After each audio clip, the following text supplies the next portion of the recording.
best chance of taking a series throughout all of the rest of the season.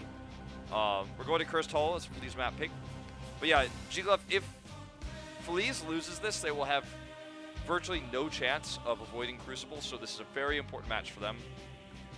It matters way more for Feliz than it does for Ace. Yes, but also one more thing for Ace. Though they can flex a lot, Gammy KCB, ever since they made that switch, they've been having some hero pool problems. KCB only playing Anubarak and some ETC, and Gammy really playing Malfurion only. And let's see if that hero, when that hero is banned out, maybe you'll get to play something else, but in terms of the hero pool, what they did before, I think KCB was much of a better support. I would agree with you completely. So, heading into this one, Ace will have first ban. Cursed Hollow, very macro-oriented map. Timing's important. It'll be our first Cursed Hollow of the evening on this patch. A lot of thought going into this one. Scary thing just thinking of, if when Ducker Kane comes in, he can just stay a while and listen from the blind, and you'll be sleeping all over. Yeah.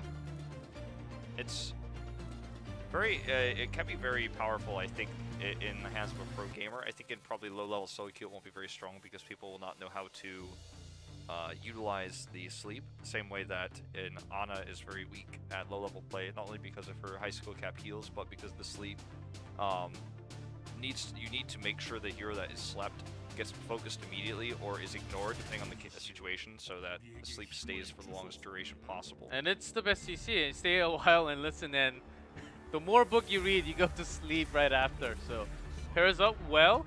Ace will get their favorite Malfurion once again. Getting that comfortable pick, but because of that, see this Garrosh trade with the Medivh from Feliz. They're off to a good start right now. The interesting pairing with the Garrosh rather than the Sonya when Sonya is available. Variant confirmed. Ace can grab Tracer. I think it would be wise if they don't want to run the Genji, because they haven't already picked. They obviously have already picked their support, so Uther Genji pairing not a possibility here. And Tracer can build pulse bombs off of clearing the Siege Giant camps. You can solo that, while if you have a strong wave clear set up in your 3 lanes, the 4-man in particular.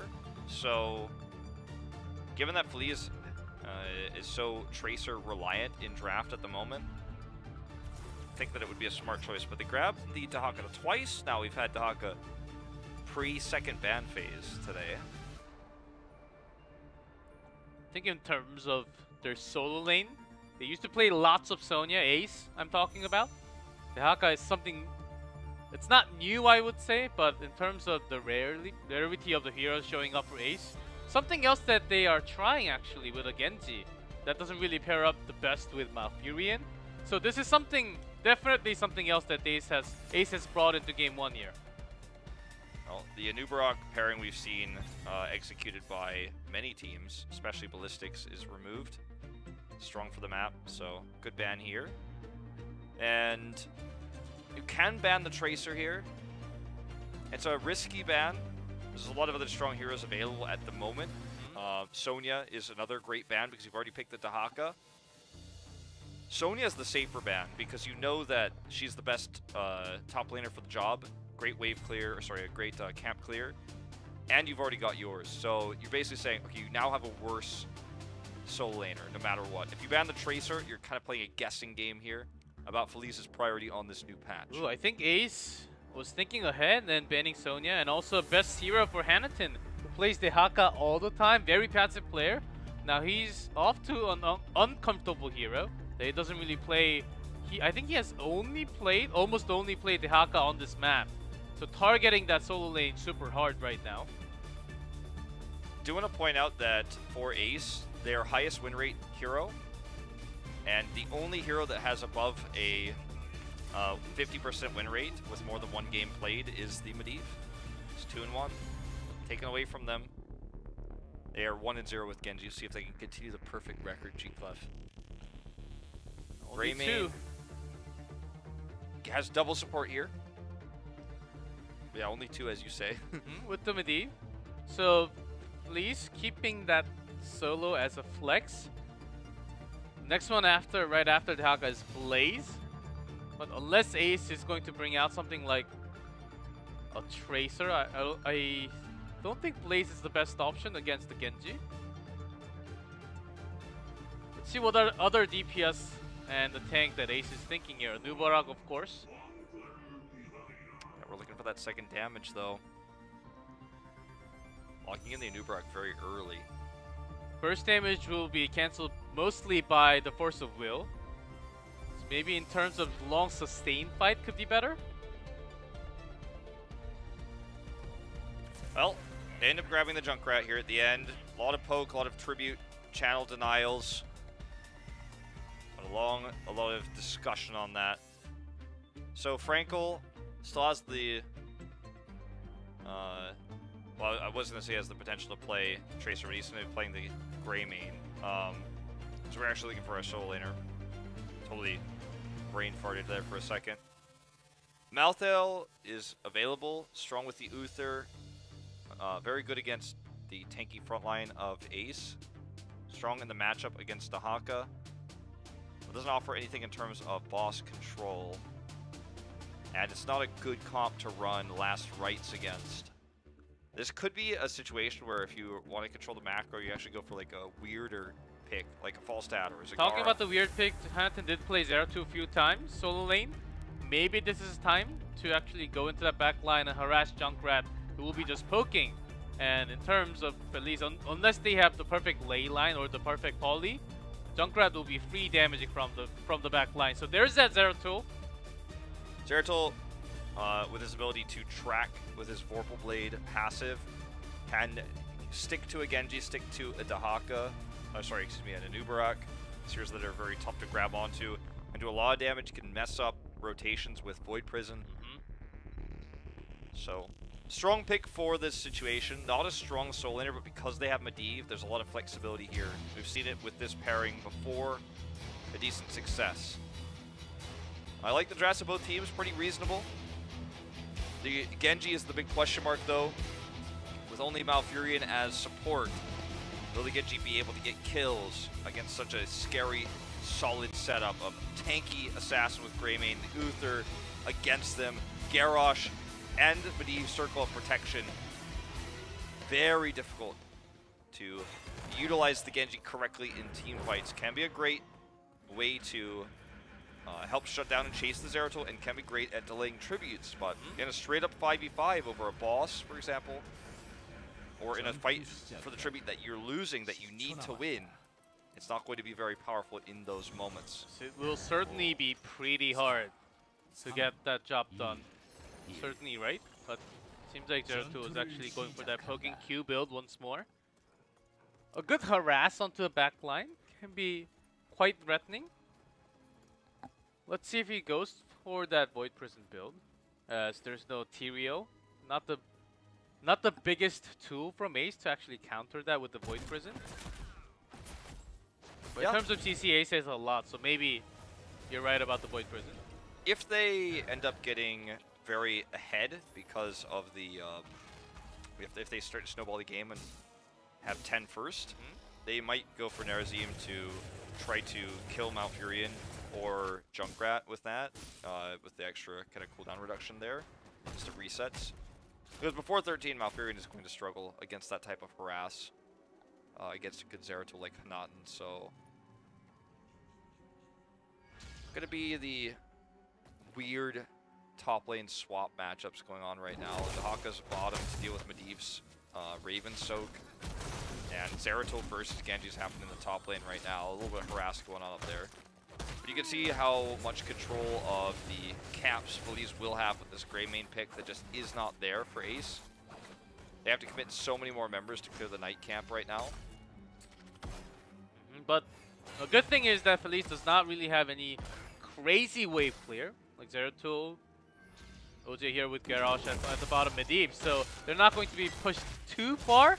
So Ace actually has a lot of time to work on their own camp, even if they send 2 members. So this early game seems like a very slow movement right now because they're lacking those wave clear a little bit. Yeah.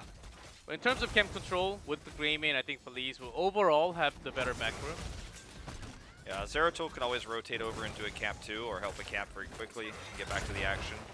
The Knight camp is much stronger, obviously, than the Siege Giant camp at the top lane, and Ace did commit 2 members for a long time to actually get this camp out. And I do feel like Feliz's rotation to deal with it was a little bit slow, so this is actually doing a lot of damage. In fact, puts Ace ahead. They lost a lot of experience, they lost a lot of map control during the time they spent Malfurion and Junkrat taking it. But it was successful overall, and in fact, given their positions right now, they can try to go for a gank onto Feliz if they commit heavily into the mid. Look at how little this did by comparison. And they have a really great clear with the Junkrat, so this camp should not be able to do as much as what Ace just did. Certainly true. Ace has to come in defense. They had seemed like they had the early rotation with their own camp, but with Feliz just responding back with their own Knight camp, I don't think Ace should be putting 3 members here. Maybe just 2 with the Junkrat. And Ubara can actually go to another lane, possibly looking for a kill. But they are lacking that damage source right now, and will be one problem they have to look into when they go in for that team fight. Yeah. So Genji can do a lot of harass. Can slow down channels, and actually almost got a solo kill on Hanat. But positionally, as long as Aimer is here, look at what the flexibility that Feliz has. Their entire composition is mobile because they have Medivh, and so they can just simply portal through, make sure that no one on the side of Ace can really get close. They can cut members off if they get this position. But in terms of the sustain war right now with Malfurion, they are winning it. Over the burst heals of Uther. Body block attempt here from Hanaten. But you know what? With the harass coming through from Ace and all those Malfurion heals, they're winning the longer fight. Hero going in here right now, deep into this fight. OJ's got that armor, so he's going to survive. But Aimer, not going to be so lucky. Oh! Protected by the way for both sides. But we'll get that kill. OJ just too low to survive despite the armor. Gamey's going to grab this tribute. Malfurion's healing is on a very short cooldown. It's a very much a larger healing over time, whereas Uther's healing is only burst and will only protect you for a short amount of time, similarly to the shields of the Medivh. But in a longer fight with the poke coming out from Junkrat, Feliz eventually just had to leave. I think Feliz will be having a tough time initiating before level 10. Once level 10, it's so many tools. Polybomb, maybe Void Prison, maybe everything else, maybe even a Divine Storm if they want to provide some more CC. Before that time, though, they will be harassed super hard against that Junkrat. And that's exactly what we saw in the first tribute. Junkrat just poking with the damage, AoE, so Feliz could not really protect anyone else. Yeah, it's just a lot of poke, delay from Junkrat's Qs, his auto attacks, Genji's shurikens. So that forces a longer fight, right? And when we were at level 10 though, like you say, when the fight is on more even terms with things like Divine Shield, or potentially that stun you were talking about, there's more ways for Feliz to really force the fight. But right now they are getting outpoked. Let's see if it happens again here. Raven coming down right now. Daka can always brush talk in. I was like, gotcha. Gotcha last time. Not yet, as Ace is trying to buy time because they have poke, because they have a lot more poke from Junkrat only, and also Genji. Yeah. Meanwhile, Dehaka needs to push that, so Feliz going in deep. Oh man, this is so much value for Witcher. He's like, please do that again. Please put yourself in a choke point. Amy knew that they were coming in. He knew that there was a portal, and he was going to be the target. Yeah, and he could have gotten a lot more done if he had gotten that root off better. Oh, look at this chase onto Rush. There's the follow-up stun. The portals allow them to force these fights, and if they're coordinated like this, even though they're getting outpoked, they can close that gap with the portal and focus down targets. KCB is definitely going to go down here, giving some extra stacks over to Aimer in the process. And despite the fact that Hero was split pushing to get them 10 faster, Feliz will secure this tribute finally. They lost 2 kills. It could have been more experienced lead for Ace if they held that for a longer time. Dehaka got the camp, got the golden camps out. 2 extra waves of experience on the top lane alone. I guess he wasn't really thinking of joining into the team fight at all, as they had the first one for themselves. Now going to be matched with 1v1-1. So a good pair. Feliz actually making that kill, turning things around. Could have been out-rotated big time if they really just let that one go. Well, now we're on pretty even footing, you know? I mean, experience lead for Ace at the very slightest, but control again of the camps faster to Feliz this time to get the night camp first. In fact, they scout this, which are super low. Like, if Malfurion was not here, but Eve could have actually maybe killed him. They see this. They're going to group up now, prevent the retreat, or sorry, to prevent the rotation, as Aimer is just harassing on his way out. Clear this camp, positional advantage, they're looking for curse point. Still down in experience because they don't have a global. That's the problem with the Zeratul as the solo laner. You're always going to be losing out to a global top laner like Dahaka. But they have this lucky tribute. It's blue side. They're here first. Oh, you know, whenever that kind of Dahaka happens, goes in your team, never joins the team fight. Yeah, it happens, man. That's one trait basically not really used in the game. Oh, look at the positioning of Hanat, and he wants to go in later. They get the tribute, then perfect timing. Portal out. Cleanse here allows him to portal through the root. Hanaten needs to be careful. Silenced! Silenced, isolated here. Riptire committed. That was so intelligent to commit the Riptire there. But still, the bigger win here is the tribute itself. And the rotation of Dahaka was too slow. They body blocked to make sure they could get the tribute and portal out. Cleanse was really cool there. Had Hanaten not been foolish to harass there, then they would have walked away with a great advantage. Oh, still man. with a good advantage. It was looking for that perfect timing to have that Void Prison 5-man or 4-man, so you can actually have that big Q onto multiple targets, and along with the Polybomb connection possibly. But never came true after one isolation. Zeratul said, oh my goodness, what do I do now? Yeah, no, isolation is pretty good in this situation. It was, I don't mean to be harsh, but I think the best word to describe it is foolish, what we saw. Nice little trap here onto the tribute. Gonna be ignored for now. Actually does not hit Liu from this angle. Doesn't get hit by the Moonfire though, so interrupted.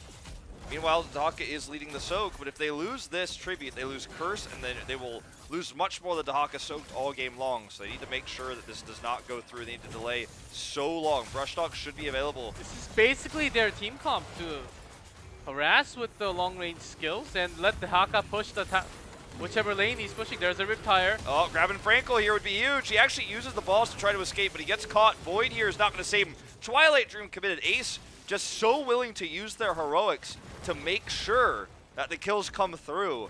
Love to see that. That's going to be even 2-2 tributes. And now Ace is massively ahead in this game. Massively, because they can make a boss play from this. They have the experience lead. They have the structure lead because of split push from Dahaka. The curse is what Feliz needed.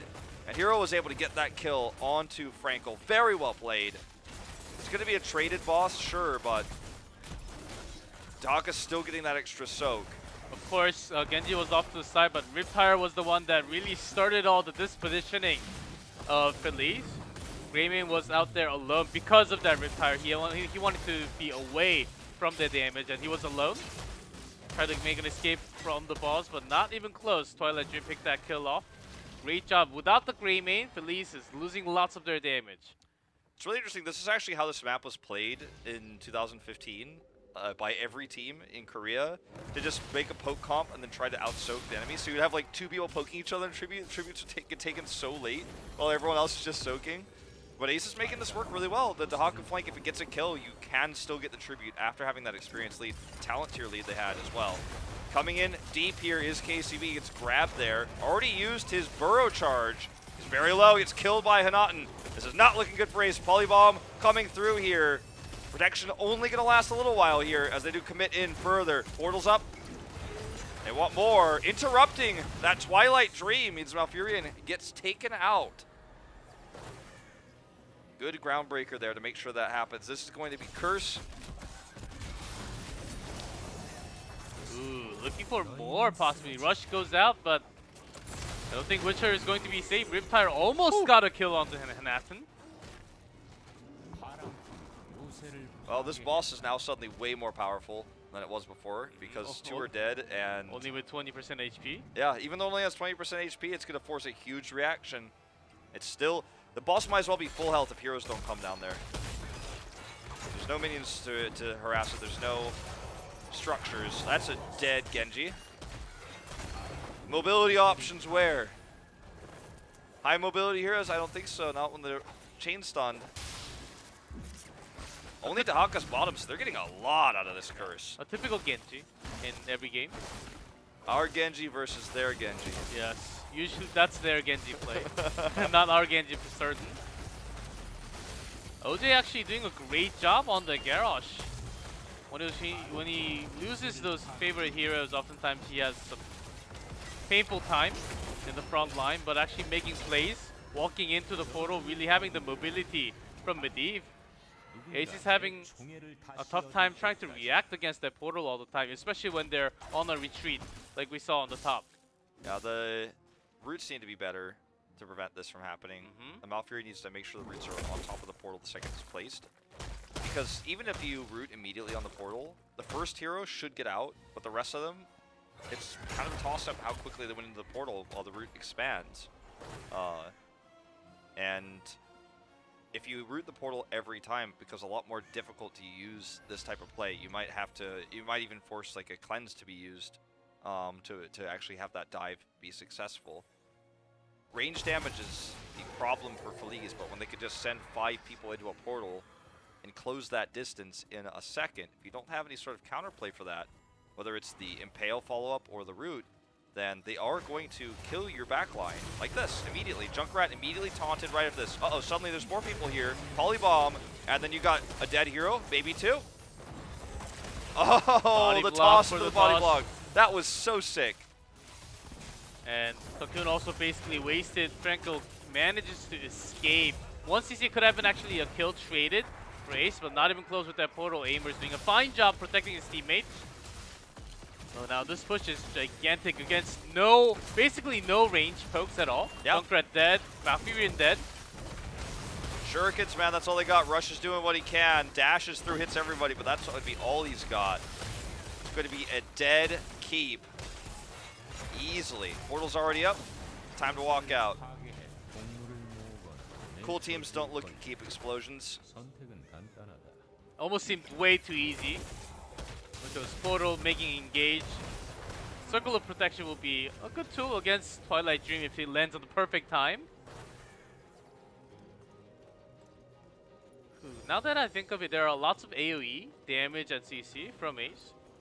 But one good Circle of Protection will actually get everything out. There's a VP. Oh man, KCB just totally blown up. Portal gonna allow them to close the gap here onto that Void Prison. The Twilight Dream finally connects, but it's just too little damage here anymore. Not enough CC follow-ups either. Nubrok's dead. Circle of Protection when everyone's stacked up like this is just godlike in terms of protection value. They're just gonna portal for the core. Why even waste time on that keep when you can just end the game now with Circle of Protection? They split now. Might group up for a Circle of Protection. Doesn't really matter if they do or not. They've got this game in the bag. Hero comes over, gets a grab. Liu is actually the one protected, but even still, even with both of those circumstances happening, they still should be able to take out this core here. Too much damage. Feliz is going to take game number 1. 12 kills to 4. A rocky early game, but the coordination on the